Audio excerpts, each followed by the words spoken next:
Hello and welcome to this weather update. Let's bring that back on the screen because we got to go over the high temperatures for today. It is July 20th, 2019, around 10:45 p.m. and let's take a look and see what our high temperatures were today across the area looking at this map. So you can see here that we have, make this a little larger here. We have, I put this together, so maybe it may not look great, but you'll see that everywhere got up into the 90s. Farmingdale, 96. Islip got up to 97. Even 95 at West Hampton. 93 at Montauk. Even Montauk, no real relief there. And then JFK, 99. LaGuardia, 99. Almost 100 degrees. White Plains, 94. Central Park, 95. And Teterboro Airport, 98. 96 at Somerville. 97 for a high at Wrightstown in western New Jersey there, or southwestern New Jersey if you want to say that. Fort Dix, I guess it's around 98 at Monmouth Airport in Farmingdale, at Belmar Farmingdale, and 99 at Atlantic City. And guess who got up to 100 today? That's right, Toms River. No surprise. Hottest spot in the area today, Toms River, New Jersey. 100 degrees. Brutal conditions out there, and of course that doesn't even count the humidity that they were dealing with over there too. So just unbelievably, just brutal weather. So let's take a look and see what it is like outside right now, out there, and we'll take a look at a few of the observations too as well. So the current observation, yes, we have some activity on the radar way to the north, but I want to first take a look at this and see. So Farmingdale, 82 degrees right now, dew point 74. So it's a very muggy, stifling night out there. And you can see the dew points today on Long Island were up in the mid-70s, combined with these temperatures in the mid-90s. So it's pretty brutal. You get an idea of what we had to deal with on Long Island. But it's even worse if we go into New Jersey. And it's still 90 degrees in Central Park, by the way. So it's still holding on to the heat there. Let's take a look at Toms River. So it's still 84 in Toms River. And this, I hope this is a mistake. It says the dew point is 84. I really hope that's a mistake. I really hope that's a mistake. See, 100 degrees, and I think they're going to go past 100 tomorrow. So, brutal. The only reason why they didn't, it looked like there was a thunderstorm in the vicinity. So that might have helped kept them from getting up to 100 degrees, getting past 100. But that's absolutely brutal. These are just stiflingly high dew points. And look at the temperatures at night. We're going to look at Belmar Farmingdale. Still 87 degrees.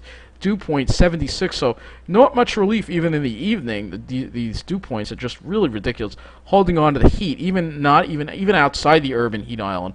But of course, if we go into LaGuardia Airport, you will see they're really holding on to the heat there because it's still 93. 93 at night. Dew point 72. That's unbelievably. So you see the heat that's being held in, just a stifling night. That's why we have this excessive heat warning in effect.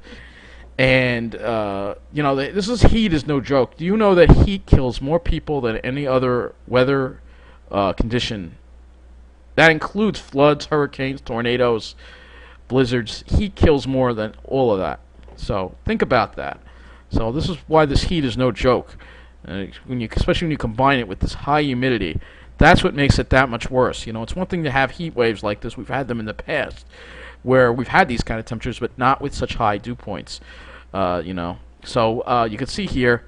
Look at that. There's a thunderstorm over there, off to the north, but it's these dew points that just make it just feel just unbelievable. Even at Islip, we have high dew points. So let's take a look at Islip. Look at the dew point, 77 degrees. We never used to see dew points like this. Never. It's not normal, and that's due to the climate change. 83 right now at Islip. So let's look at the Wonder Map. Let's look and see the temperatures that are being reported across our area right now. And you can see here in the middle of the island, we're holding on the mid-80s, close to 90 degrees. Further out in Suffolk County, maybe they're radiating a little more. Temperatures dropped around 80 degrees. Same for the South Shore. But even on the South Shore, not that cool. Still in the low 80s. And I do have a video that I took of what it was like today. I actually took my thermometer out and took some observations as we were going in various areas of Long Island. Obviously not being out for too long. Looks like Fire Island is nice. Mid-70s over there. So a little more of a sea breeze over there. low 80s, but again, this is 10:45 at night. It's not supposed to be like this at night. That's what makes it bad. And you go into the city, 90s with the urban heat island still going on throughout the city.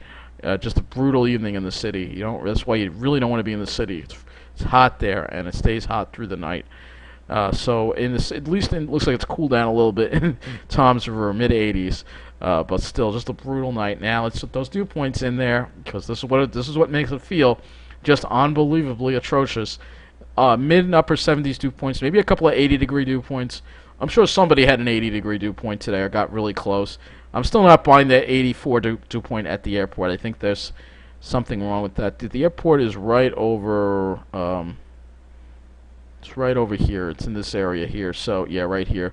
So, I'm not buying that. Well, who knows? It's a 78-degree dew point in Manchester, so it's possible. An 80-degree dew point in Lakehurst, it's possible. These are extreme dew points and extreme conditions that we're dealing with across the area. Just slightly lower across Long Island. We're still mid-70s. Really bad dew points. Just really atrocious dew points that we're dealing with. A look at the satellite here will show you the right now that there's not really much going on as far as thunderstorm activity. It's all to our north and our west. Look at this as well. You can see some haze in the air. We can look at Earth Null School and figure out where that haze was coming from. I don't think that was smoke. I think it was just from the ozone pollution in the air, because if you, as you'll see in my video, I'll show you the bluish haze in the air. That's ozone. That's what we have when it's this hot. The heat combines with all the vehicle emissions. Again, if we were driving electric cars, maybe we wouldn't have this issue, and forms this ozone, ground level ozone. So we'll take a look at Earth Null School and take a look at that ground level. I don't know. Actually, Earth Null School doesn't do that. It's windy.com. It's Windy that does the ozone, I think. So if we look at the air quality and we look at ozone levels, you'll see they're kind of high across our area. I don't know if it was this site. Aerosols, let's take a look. PM 2.5. Yeah, we have some. Oh, yeah. NO2 is bad, too. Alright, I do want to go to Earth because I prefer that site over windy.com to look at this. So let's go to Earth Null School and we'll look at the. I think it's chemicals. I don't know if it's chemicals or. Yeah, look at this. See, so this is the. We have a lot of carbon monoxide here. This is just from emissions, I think. Carbon dioxide. Well, not so much there. And SO2 as well. So I think, I don't know if this picks up on the ozone or not. I don't know if they have one for ozone. I don't think they do. Here's the dust, and I think we've had a little dust here. You can see these huge waves of dust coming in off the Sahara that may have resulted in some of that sky effects today. Maybe a little bit of dust, particles. Yeah, but I think it's just mainly from pollution, not smoke. All right, enough of that. Let's look at the models and see what we have coming our way as we deal with the rest of this weekend into the beginning of next week. So we'll just look at our area, and we will go and look at temperatures, and we'll watch as we deal with another absolutely brutal day tomorrow. So we'll go into the thermodynamics here and look at the high temperatures. You can see, look at that. You can see how the heat just holds on through the night, and that gives us a higher starting platform for tomorrow. So that's why I think tomorrow will be hotter, and I definitely think Tom's River is going above 100. The city could go above 100. Even parts of Long Island could go above 100. We're going to have no sea breeze of west winds. You'll see that it'll be brutal. And then as we go into Monday, you see that front come through and break the heat down as we deal with some thunderstorms in the afternoon. And then Tuesday, we're probably dealing with a lot of clouds, maybe some showers, but see, nice and cool. And Wednesday, it's upper 70s. Thursday, we got in the mid-80s again. But the key is these dew points. So you have this high humidity and the high heat, and then you combine it with these high dew points, and that makes it feel like it's much worse than it actually is outside. So dew points 70s. I think this is underestimated. I think dew points going to be higher than that tomorrow. We'll have dew points in the 70s again. You see what happens on Monday. We have this front come through, bring us a relief. Dew points in the upper 50s are going to feel real nice by the afternoon. And then we have this little wave develop, but then you can see it kind of kicks out luckily, and it looks like we get into the drier air. Come Wednesday, we try to see dew points in the 50s. So that's going to feel a lot better than Thursday. Still dew points in the 50s. So it's going to feel a lot better as we head into this week. As far as I want to look at some other models. Let's look at the NAM model. Because I want to take a look at the NAM. See, the NAM is much higher with the dew points. I think the dew point's going to be higher tomorrow. I really do. So tomorrow is going to be a worse day. If you look at the hours, you see that westerly flow. Maybe there'll be a sea breeze on the South Shore. I don't know. There may or may not be. And then, as you see, look at that. Look at that as we go into Monday. Look at that drop in dew point. That's the front right there, dropping those dew points and killing the heat. But of course, when you have that type of situation, you have to worry about thunderstorms. So let's go and now look at the NAM and see what kind of activity it generates as far as shower and thunderstorm activity. It's actually formed something tomorrow night. It was a little overzealous today, though, because we really never got any storms on Long Island. But tomorrow night there might be more of a chance. It looks like maybe a few scattered storms over the Sound and maybe a little more something like a line over New Jersey.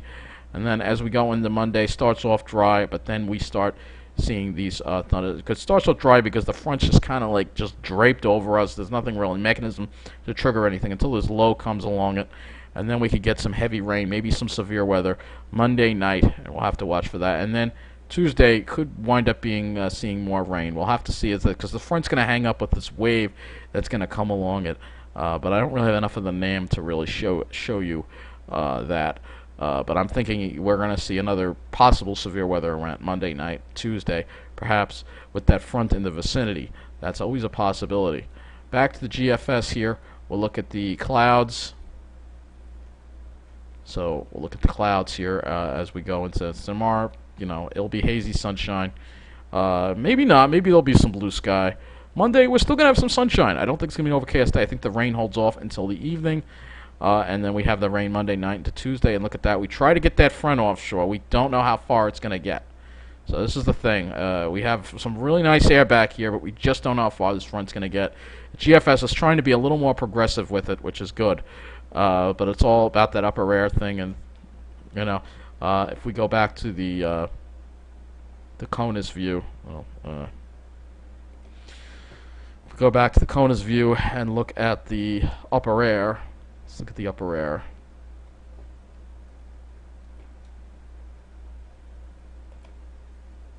So the GFS still wants to have that trough like be deeper and then hang on back to our west, which slows the front down because of that southwesterly flow. Let's see what the Euro has. Euro's a little different. See, the Euro's a little more progressive, but the Euro is they're going to try to probably meet in the middle. So they're probably going to try to meet in the middle. The front is going to take its sweet time getting through, but I'm hoping it will get through. Either way, the heat is done once we get to Monday. The worst of it's over. We've got one more day to go of it. One more day of this absolutely brutal heat that we will have to deal with tomorrow. I do want to look at the NAM and take a look at how it's going to handle the heat for tomorrow, and then that will wrap up this weather update.